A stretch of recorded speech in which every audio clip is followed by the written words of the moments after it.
Всем привет! Делаю бревенчатую лестницу в жилом доме. Сейчас вот произвожу монтаж ступеней первого марша. Креплю ступени на глухари. Это вот такие вот длинные болты с шаебочкой. Вот они так вот выглядят. На каждую ступень по 4 глухаря. Вот что в итоге получается. Прижимает достаточно сильно, и вот расшатать такую ступень практически невозможно. Вот именно благодаря этому такая лестница, она не скрипит.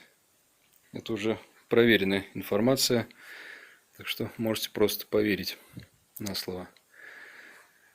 Вот поставили косауры на второй марш.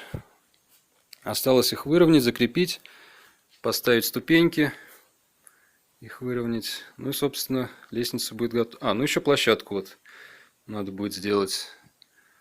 Решили сделать из половой доски, самый простой вариант. Ну вот так вот выглядит процесс изготовления бревенчатой лестницы.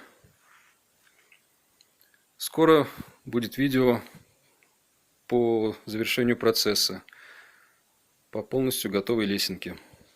Всем пока!